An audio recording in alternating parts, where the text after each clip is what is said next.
नमस्कार, मैं नीलू सिंह, आपकी हिंदी अध्यापिका। आज की इस ऑनलाइन कक्षा में पुनः आपका स्वागत करती हूँ। हम अपने उसी क्रम में आगे बढ़ते हुए अपना शीर्षक शब्द विचार को ही पढ़ेंगे। शब्द विचार के अंतर्गत हमने आपको पढ़ाया शब्दों का वर्गीकरण। तो शब्दों का वर्गीकरण पढ़ाते समय हमने आपको पहला उसका जो भेद है उत्पत्ति के आधार पर, उसके बारे में आपको हमने अपने पिछली वीडियो में जानकारी दी थी। आज हम पुनः उसी क्रम में आगे बढ़ेंगे और शब्दों के वर्गीकरण के दूसरे भेद रचना के आधार पर उसके बारे में पढ़ेंगे। तो दूसरा भेद है हमारा शब्दों का वर्गीकरण जो है उसका दूसरा भेद आज हम पढ़ेंगे।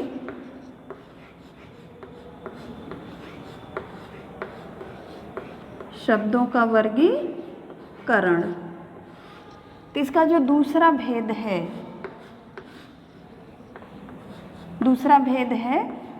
रचना के आधार पर।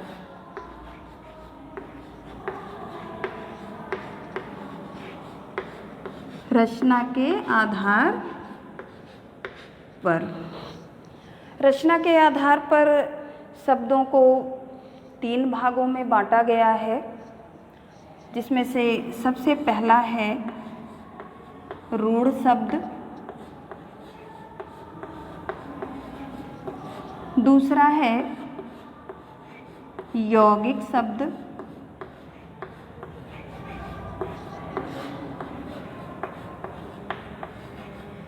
और तीसरा है हमारा योग रूढ़ शब्द।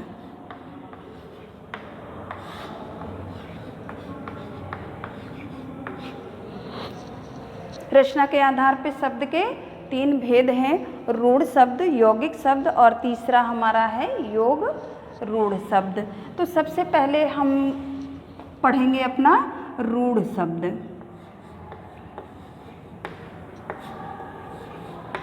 रूढ़ शब्द। रूढ़ शब्द की ये विशेषता है, चाहे आप इसकी परिभाषा कह लीजिए, चाहे इसका अर्थ कह लीजिए, कि ऐसे शब्द जो किसी वस्तु या प्राणी के लिए प्रयोग होते होते वो निश्चित हो गए हैं, उसी रूप में अपनी पहचान बना लिए हैं, वो उसी रूप में जाने पहचाने जाते हैं, तो ऐसे शब्द कहलाते हैं रूढ़ शब्द। जैसे अभी हम वृक्ष का नाम लें, हमारे सामने वृक्ष हो या ना हो, लेकिन वृक्ष का नाम लेते ही हमें वृक्ष के रंग रूप आकार के बारे में पूरी जानकारी होने लगती है, जैसे लगता है कि हमारे आँखों के सामने ही वृक्ष खड़ा है। हाथी शब्द है, हाथी हम देखते भी नहीं हैं, हमारे आँखों के सामने भी नहीं है, लेकिन जैसे ही हाथी का नाम लिया गया, एक विशालकाय किसी प्राणी का चित्र हमारी आँखों के सामने स्पष्ट रूप से आने लगता है और हमें ये बताने की ज़रूरत या दिखाने की ज़रूरत नहीं होती है कि इसका चित्र देखिए, हाथी इस तरह से होता है। तो ऐसे शब्द, रूढ़ शब्द उन शब्दों को कहते हैं जो किसी वस्तु या प्राणी के लिए प्रयोग किए जाते जाते वो उसी रूप में प्रचलित हो गए हों या निश्चित मान लिए गए हों, ऐसे शब्द कहलाते हैं रूढ़ शब्द। इनकी विशेषता एक और भी होती है कि रूढ़ शब्द जो होता है हम इसे खंडों में विभाजित नहीं कर सकते हैं, हम इन्हें तोड़ नहीं सकते हैं। क्यों? क्योंकि रूढ़ शब्द जो है वो अपना एक सार्थक अर्थ देता है और जब हम इन्हें खंडों में विभाजित करेंगे तो उसका कोई अर्थ नहीं निकलेगा। जैसे अभी हमने आपको हाथी का उदाहरण दिया, हाथी शब्द है, अब ये मिल करके बना हुआ है। अब इसे अगर हम अलग अलग करें, हा अलग कर दें और इसके बाद थी अलग कर दें, तो न तो थी का कोई अर्थ है न तो हा का कोई अर्थ है। लेकिन जैसे ही हम दोनों अक्षरों को मिला देंगे और एक साथ शब्द बना देंगे हाथी, तो हाथी कहने मात्र से ही हाथी के उस विशालकाय शरीर का चित्र हमारी आँखों के सामने उभर कर आने लगता है। तो ऐसे शब्द जो प्रयोग में आते आते उसी रूप में प्रचलित हो गए हों या उसी रूप में निश्चित हो गए हों, तो ऐसे शब्द कहलाते हैं रूढ़ शब्द। दूसरा हमारा है यौगिक शब्द, जो कि नाम से ही आपको दिख रहा होगा कि यौगिक शब्द, योग मतलब होता है जोड़, योग मतलब होता है जोड़, यानी जो जोड़ कर बनाया गया होगा ऐसा शब्द होगा जो यौगिक शब्द के अंतर्गत आएगा। तो इसकी विशेषता है यौगिक शब्दों की कि ये दो रूढ़ शब्दों को मिला करके बनाया जाता है। इसके अंतर्गत दोनों रूढ़ शब्द मिलाए जाते हैं तब एक शब्द बनाया जाता है। तो इसीलिए जहाँ हम रूढ़ शब्द को विभाजित नहीं कर सकते हैं, उसे खंडों में बांट नहीं सकते हैं, लेकिन यौगिक शब्द को हम खंडों में बांट सकते हैं और खंडों में बांटने के उपरांत उसका सार्थक अर्थ भी निकलेगा। उसके दोनों खंड जो होंगे वो सार्थक होंगे, क्योंकि वो बने ही ऐसे दो रूढ़ शब्दों को मिला करके ही बनाए गए हैं। जैसे आपका शब्द है पुस्तकालय, पुस्तकालय, हमने बताया आपको कि इसमें दो रूढ़ शब्द मिलाए गए हैं, इसीलिए इसका नाम ही पड़ा हुआ है यौगिक शब्द। अब इसमें दो शब्द हैं आपके, पहला शब्द आपका है पुस्तक, ये भी आपका सार्थक खंड है। दूसरा आपका है आलय, ये भी आपका सार्थक खंड है। आलय का अर्थ होता है घर और पुस्तक का अर्थ आप जान ही रहे हैं, किताब जिसके अंदर लिखी गई वस्तुएं होती हैं, सामग्री होती है जिसको हम पढ़ते हैं। यानी पुस्तक के अंतर्गत लिखी गई सामग्री होती है जिसे हम पढ़ते हैं, उसे हम कहते हैं पुस्तक। और आलय का मतलब होता है घर। अब हमारे दोनों पद सार्थक हैं, ये भी हमारा सार्थक है, ये भी हमारा सार्थक है। आपने देखा कि इसमें हमने हा कर दिया, थी कर दिया, तो ना तो थी का कोई अर्थ निकला और ना हा का कोई अर्थ निकला, इसलिए इसको हमने रूढ़ मान लिया। हाथी शब्द को हमने रूढ़ शब्द मान लिया कि हम इसे खंडों में विभाजित नहीं कर सकते हैं। लेकिन यौगिक शब्द जब दो रूढ़ शब्दों को मिला करके बनाया गया है तो इसका मतलब है कि इसके दोनों पद जो होंगे वो हमें क्या मिलेंगे, सार्थक मिलेंगे। तो ये हमारा पहला पद पुस्तक है, वो भी सार्थक है, और आलय है, ये भी हमारा सार्थक है। अब जैसे आप पुस्तकालय न कह के हिमालय कहें, तो हिमालय भी आप जब बांटेंगे तो उसमें भी आपको दो खंड मिलेंगे, हिम हो जाएगा, आलय हो जाएगा। अब इसमें आपके दोनों खंड देखिए सार्थक हैं। आलय का मतलब वही है घर है, हिम मतलब बर्फ है। तो ऐसे जो हमारे शब्द होंगे वो कहलाएंगे हमारे यौगिक शब्द, कि जो दो रूढ़ शब्दों को मिला करके बनाए गए होंगे और जिन्हें हम खंडों में विभाजित भी कर सकते हैं, और उसके दोनों खंड जो होंगे वो हमें सार्थक अर्थ देंगे। इसके बाद तीसरा हमारा है योग रूढ़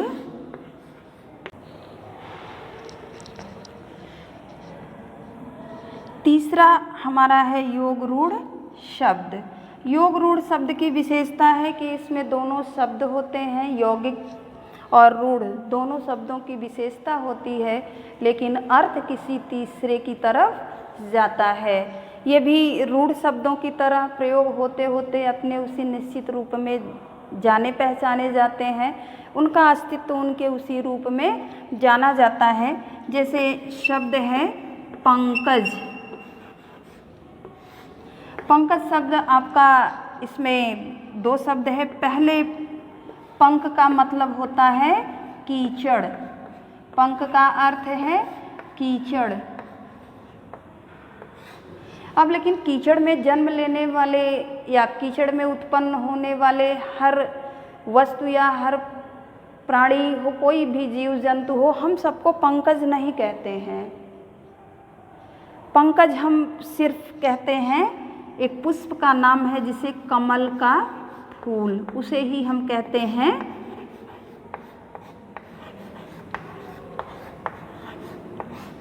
कमल का फूल, उसे ही हम कहते हैं पंकज। क्योंकि कीचड़ में तो बहुत से जीव जंतु उत्पन्न होते हैं, लेकिन हम सबको पंकज नहीं कहते हैं। पंकज शब्द जो है वो विशेष रूप से जाना जाता है, अपनी पहचान जो उसने बनाई है वो कमल के फूल के रूप में बनाई है। जैसे दूसरा उदाहरण है हिमालय।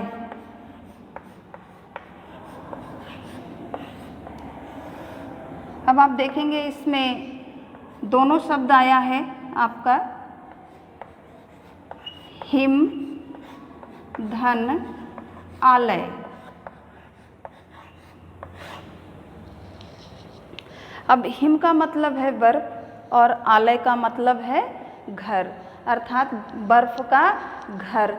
तो ऐसा नहीं है कि सिर्फ हिमालय पर ही बर्फ है और किसी पहाड़ पर बर्फ है ही नहीं, लेकिन हर पहाड़ को हम हिमालय नहीं कहते हैं, क्योंकि पहाड़ों पर तो बर्फ वैसे ही पड़ी रहती है। तो इसका मतलब है कि हिमालय शब्द जो है वो इसके लिए रूढ़ हो गया है, यानी अपने अस्तित्व को वो अपने इसी नाम से जान लिया है, वो इसी नाम से जाना जाता है।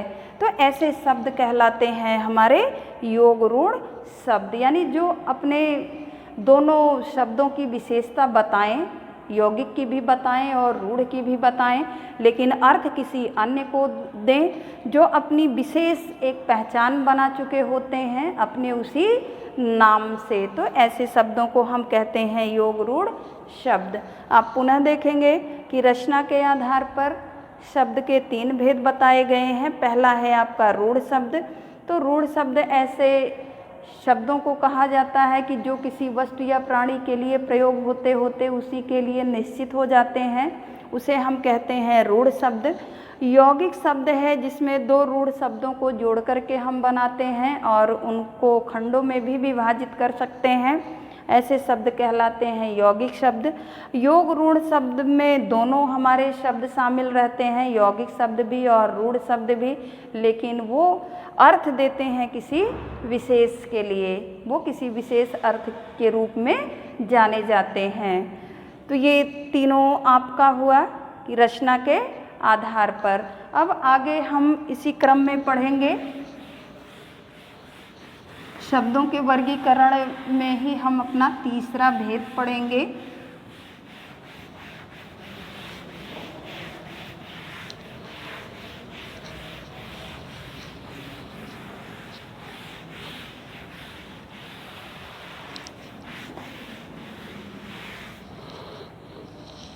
शब्दों के वर्गीकरण का तीसरा भेद हमारा है प्रयोग के आधार पर। प्रयोग के आधार पर शब्दों के 2 भेद बताए गए हैं, जिसमें से पहला है विकारी शब्द और दूसरा है अविकारी शब्द।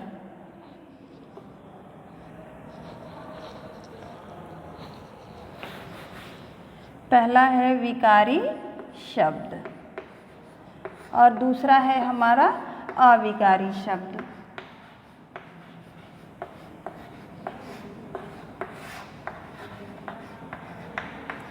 अविकारी शब्द। तो सबसे पहले प्रयोग के आधार पर इन दोनों भेदों में सबसे पहले हम पढ़ेंगे अपना विकारी शब्द।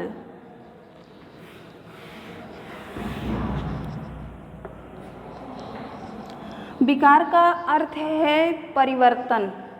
विकार का अर्थ है परिवर्तन, कि ऐसे शब्द जो परिवर्तित होने वाले हैं वो शब्द हमारे कहलाएंगे विकारी शब्द।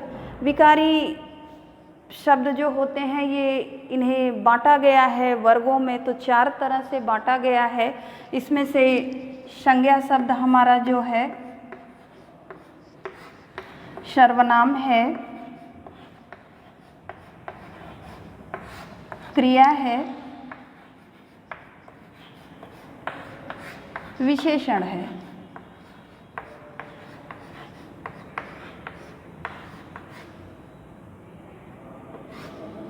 ये चार शब्द हमारे जो हैं संज्ञा, सर्वनाम, क्रिया, विशेषण, ये चारों शब्द जो हैं वो विकारी शब्द के अंतर्गत आते हैं। क्यों? क्योंकि इनमें हमेशा परिवर्तन होता रहता है। अब ये लिंग, वचन, काल, कारक चारों अवस्थाओं में संज्ञा, सर्वनाम, क्रिया, विशेषण, ये जो चारों तरह के शब्द हैं ये चारों अवस्थाओं में, चाहे लिंग हो, लिंग में, वचन में, काल में, कारक में, चारों अवस्थाओं में ये बदलते रहते हैं। अब लिंग है, जैसे लड़का है, लड़का शब्द है लेकिन हम चाहें तो यहाँ लड़की भी कर दें।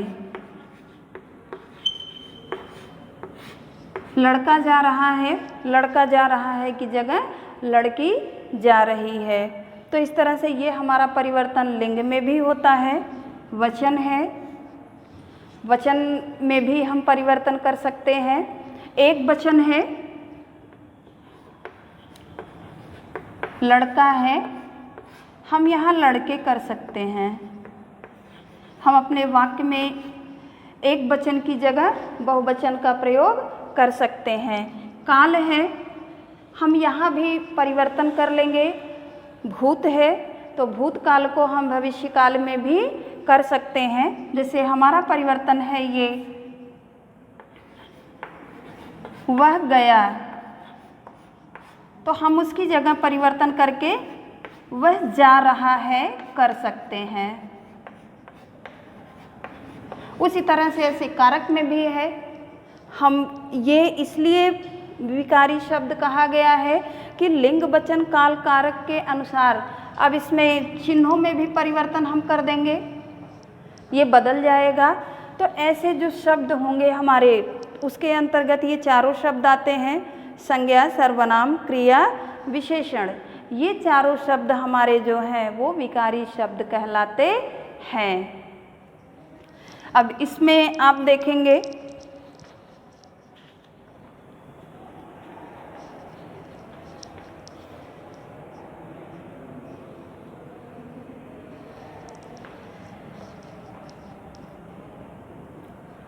इसके बाद हम अपना पढ़ेंगे दूसरा,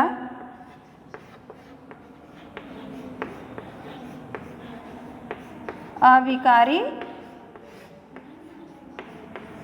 शब्द। यहाँ पहले ही आपको उपसर्ग लगा मिल गया है। आ शब्द जो है वो निषेध के अर्थ में है, मनाही के अर्थ में है, यानी अ मतलब नहीं, विकार मतलब परिवर्तन या कमी, अर्थात जिसमें कोई कमी ना हो या जिसमें कोई परिवर्तन ना हो, ऐसे शब्द कहलाएंगे अविकारी शब्द। तो जैसे विकारी शब्द में आपको चार पढ़ाया हमने कि संज्ञा, सर्वनाम, क्रिया, विशेषण, ये चारों आपके विकारी शब्द कहलाते हैं क्योंकि ये लिंग, वचन, काल, कारक के अनुसार बदल जाते हैं। लेकिन अविकारी शब्द ये किन्हीं भी परिस्थितियों में, वो चाहे लिंग हो, चाहे वचन हो, चाहे काल हो, चाहे कारक हो, किन्हीं भी परिस्थितियों में वो बदलेगा नहीं। तो इसके भी चार भेद हैं। जैसे क्रिया विशेषण है,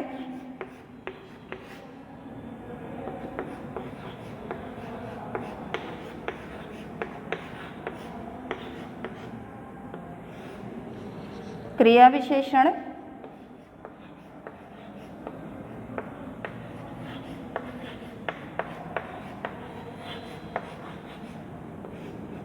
संबंध बोधक,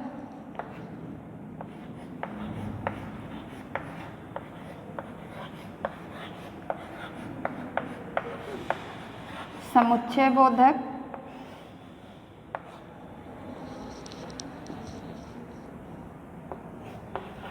अगला है हमारा विस्मयादि बोधक,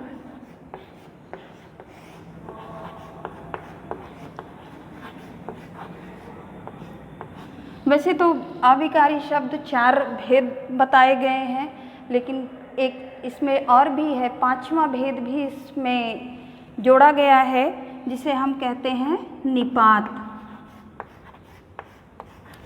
निपात भी, इसके अंतर्गत जो भी शब्द आते हैं वो भी अविकारी ही माने जाते हैं। तो कहीं कहीं हमको अविकारी शब्दों में 4 भेद मिलते हैं, कहीं कहीं हमको अविकारी शब्दों में 5 भेद मिलते हैं। क्रिया विशेषण, संबंध बोधक, समुच्चय बोधक, विस्मयादि बोधक और निपात। ये पांचों जो हमारे हैं ये अविकारी शब्द कहलाते हैं, क्योंकि इसमें कोई परिवर्तन नहीं होता, न लिंग में, न वचन, न लिंग में, न वचन में, न काल में, न कारक में। ये किन्हीं भी परिस्थितियों में बदलते नहीं हैं। ये जैसे हैं, जिस रूप में हैं, उसी रूप में इनका प्रयोग किया जाता है। से उदाहरण में हम सबसे पहला उदाहरण लेंगे क्रिया विशेषण का।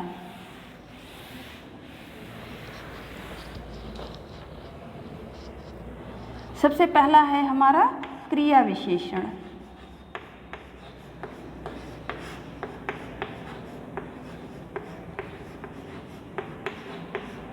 क्रिया विशेषण, विशेषण का अर्थ है विशेषता बताना। विशेषण का अर्थ होता है विशेषता बताना, अर्थात जो क्रिया की विशेषता बताए वो क्रिया विशेषण कहलाता है। तो इसके अंतर्गत जो भी हमारे शब्द आएंगे वो अपरिवर्तनीय होंगे, वो कभी बदलेंगे नहीं। जैसे उदाहरण के तौर पर है हवा धीरे धीरे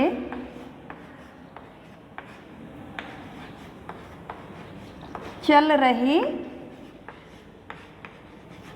है। धीरे धीरे शब्द जो है वो हवा के चलने की, चलना शब्द, चल शब्द जो है वो क्रिया है, चलने की विशेषता बता रही है कि कैसे चलती है हवा, हवा धीरे धीरे चलती है। अब ये शब्द चाहे हवा की जगह हम यहाँ अगर परिवर्तन भी कर देते हैं, हवा की जगह कुछ और भी कर देते हैं, तो भी वो जो क्रिया की विशेषता है वो अपरिवर्तनीय होगी, वो बदलेगी नहीं। अब जैसे आप देख लीजिए कि हम कह दें हवा बदल दें, वहाँ हम रख दें लड़की शब्द रख दें और उसके चलने की विशेषता अगर हम बताएं तो भी हम यहाँ यही कहेंगे कि लड़की धीरे धीरे चल रही है। ऐसे शब्द जो हमारे हैं जो किन्हीं भी परिस्थितियों में कभी बदलते नहीं हैं, वो शब्द हमारे कहलाते हैं अविकारी शब्द। इसका दूसरा भेद हमारा है संबंध बोधक। संबंध बोधक, बोधक मतलब होता है ज्ञान कराने वाला, और संबंध यानी जो संज्ञा और सर्वनाम का, जो ऐसा शब्द जो संज्ञा सर्वनाम का जो शब्द हो वो उनके संबंध वाक्य के अन्य शब्दों से जोड़े, तो वो शब्द कहलाता है हमारा संबंध बोधक। इस शब्द में भी कोई परिवर्तन आपको नहीं मिलेगा, चाहे संज्ञा आए, चाहे वचन आए, चाहे क्रिया आए, चाहे काल आए, किन्हीं भी परिस्थितियों में ये बदलेगा नहीं। अब जैसे है मेरा घर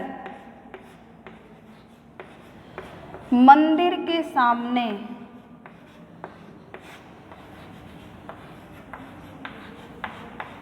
मंदिर के सामने है। अब के सामने ये शब्द आपका जो है संबंध बोधक शब्द है। अब चाहे यहाँ मेरा घर हो, चाहे उसका घर हो या किसी और का घर हो, हम यहाँ सर्वनाम बदल दें, लेकिन ये के सामने शब्द जो संबंध को जोड़ने वाला काम कर रहा है उस शब्द को हम परिवर्तित नहीं कर सकते हैं। जैसे आप उदाहरण में देख लीजिए, अब यहाँ मेरा की जगह उसका कर दें, उसका घर मंदिर के सामने है। यहाँ सर्वनाम भले बदल दिया लेकिन जो संबंध बोधक शब्द है उसमें कोई परिवर्तन नहीं हुआ। उसी तरह से आप उसके तीसरे भेद को पढ़ेंगे। तीसरा हमारा है समुच्चय बोधक।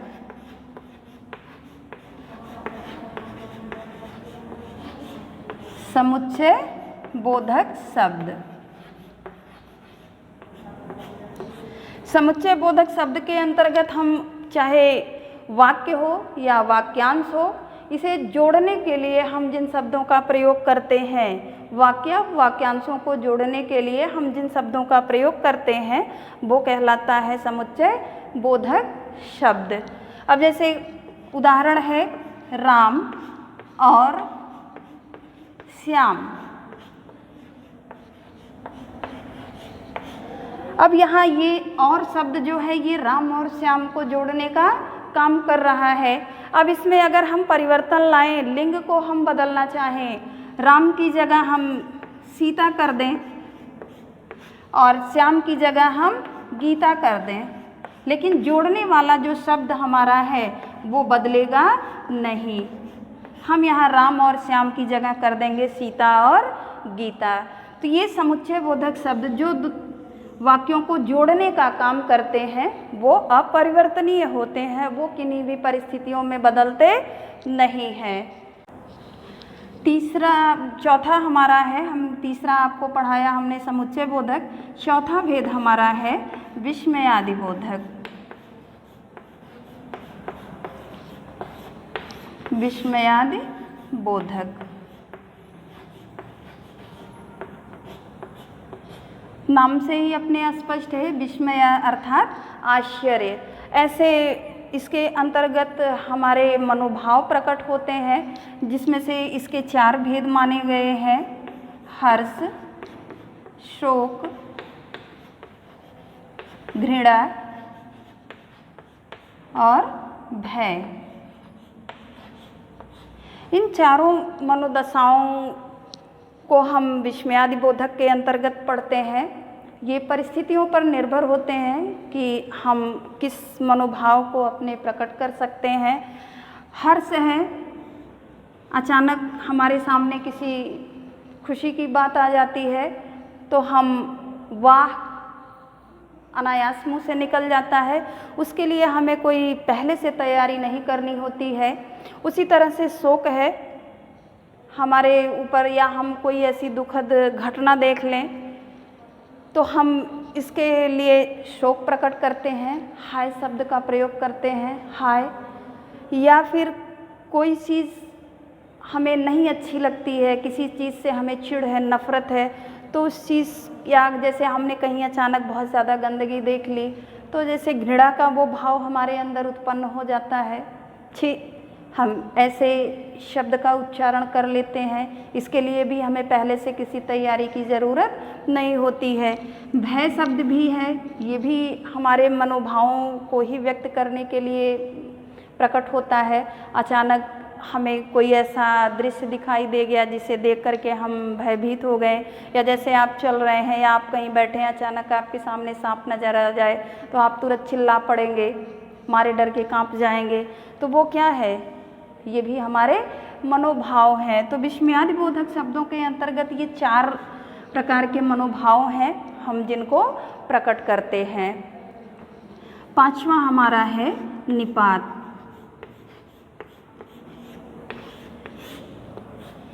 निपात शब्द जो है ये शब्दों पर बल देने के लिए, किसी विशेष शब्द पर जोर देने के लिए हम इसका प्रयोग करते हैं।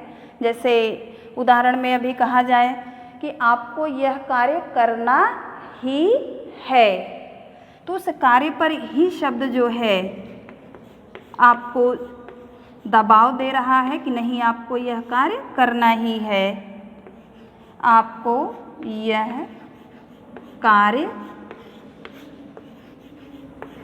करना ही है। आप उसको ऐसे भी कह सकते हैं कि आपको यह कार्य करना है। शब्द ऐसे भी हो सकता है ये वाक्य आपका कि आपको यह कार्य करना है, लेकिन जब हमने उसमें ही शब्द का प्रयोग कर दिया कि आपको यह कार्य करना ही है, यानी इसका मतलब है कि ये नितांत आवश्यक हो गया और ये कार्य आपको करना ही करना है। तो ऐसे शब्द जब हम किसी विशेष शब्द पर बल देने के लिए या जोर देने के लिए प्रयोग करते हैं, जैसे इसके उदाहरण में भी शब्द है, तो है, केवल है, ऐसे जो शब्द हैं ये हमारे किसके अंतर्गत आते हैं? निपात शब्द के अंतर्गत आते हैं। तो इस तरह से आपको शब्दों के वर्गीकरण में जो हमने तीसरा आपको भेद पढ़ाया प्रयोग के आधार पे, तो प्रयोग के आधार पर आपको शब्दों के दो भेद पढ़ाए गए। पहला पढ़ाया गया विकारी शब्द और दूसरा अविकारी शब्द। तो विकारी शब्दों में आपने पढ़ा कि ऐसे शब्द जो लिंग वचन काल कारक के अनुसार बदल जाते हैं, परिवर्तित हो जाते हैं, वो विकारी शब्द कहलाते हैं, जिनमें से संज्ञा, सर्वनाम, क्रिया, विशेषण, ये चारों आपके विकारी शब्द माने जाते हैं। और दूसरा आपको पढ़ाया हमने अविकारी शब्द। अविकारी अर्थात जिसमें कोई परिवर्तन ना हो, वो किसी भी दशाओं में बदलते नहीं है। तो अविकारी में आपने 5 तरह से आपको हमने पढ़ाया। आपको पढ़ाया सबसे पहला भेद हमने उसमें अविकारी में पढ़ाया क्रिया विशेषण का, यानी जिसमें क्रिया की विशेषता बताई जाती है। हमने दूसरा आपको पढ़ाया संबंध बोधक, जिसमें संज्ञा और सर्वनाम का अन्य शब्दों के साथ संबंध दर्शाया जाता है। हमने तीसरा आपको समुच्चय बोधक पढ़ाया, जो वाक्य या वाक्यांशों को जोड़ने के लिए जिस शब्द का प्रयोग हम करते हैं। चौथा हमने आपको विस्मयादि बोधक मनोभावों को प्रकट करते हैं और वो 4 तरीके से करते हैं, हर्ष, शोक, घृणा और भय के माध्यम से। 5वां हमने आपको पढ़ाया निपात। तो ये आपको बताया हमने कि जब किसी शब्द पर बल या जोर देने के लिए हम जिन शब्दों का प्रयोग करते हैं उसे हम कहते हैं निपात शब्द। अब इसी क्रम में हम शब्दों के वर्गीकरण में अपना चौथा भेद पढ़ेंगे।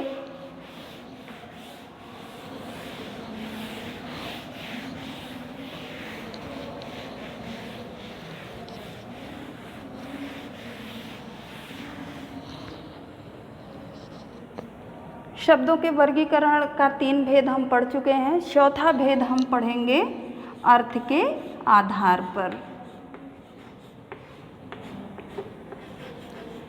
अर्थ के आधार पर। अर्थ के आधार पर शब्द के 2 भेद बताए गए हैं, जिसमें से पहला है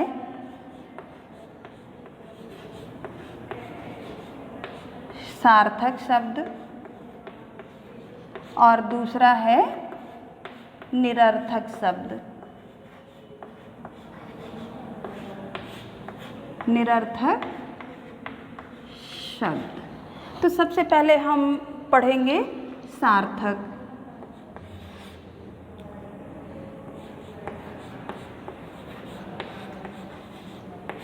सार्थक शब्द।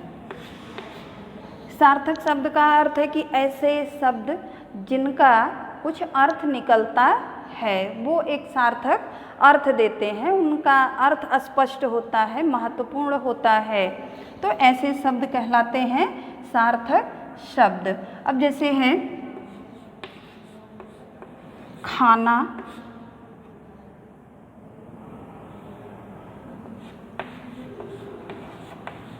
रोटी, पानी,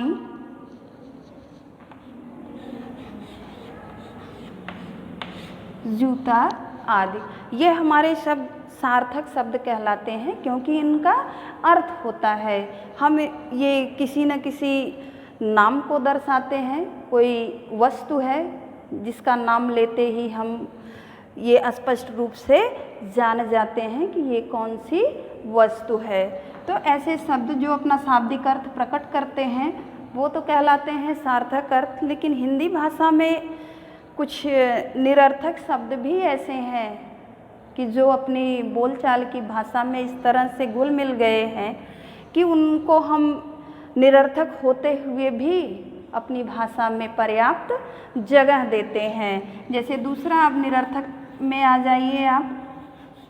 निरर्थक शब्द ऐसे शब्दों को कहते हैं कि जिनका कोई अर्थ नहीं होता है, इनके शब्दों का कोई महत्व नहीं होता, कोई अर्थ नहीं होता।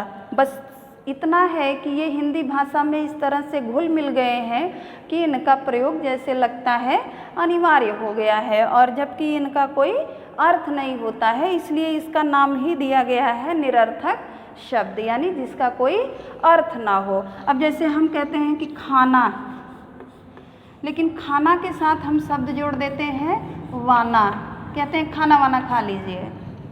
खाना के बाद वाना निकलना स्वाभाविक सा है। रोटी है, रोटी के साथ ओटी शब्द जो है ये स्वाभाविक है। पानी है, पानी के साथ वानी शब्द जो है ये भी स्वाभाविक शब्द है, और जबकि ये सारे हैं निरर्थक, इनका कोई अर्थ नहीं है। और इधर आपके ये शब्द खाना सार्थक है, रोटी सार्थक है, पानी सार्थक है, लेकिन खाना के साथ जुड़ा हुआ वाना शब्द ये निरर्थक है। रोटी के साथ वोटी शब्द जो है ये निरर्थक है। पानी के साथ वानी शब्द जो है वो निरर्थक है। जूता शब्द है आपका, ये भी सार्थक है, लेकिन उसके साथ आपका ऊता शब्द जुड़ जाता है, जूता ऊता, ये क्या है आपका निरर्थक शब्द है, इसका कोई अर्थ नहीं है। लेकिन ये जो है ये आपके सार्थक शब्द हैं। तो सार्थक शब्दों के साथ निरर्थक शब्दों का भी प्रयोग कर लिया जाता है। तो ये तो आपके शब्दों का वर्गीकरण, हमने आपको शब्द का अर्थ, शब्द की परिभाषा और शब्दों के वर्गीकरण पढ़ाए।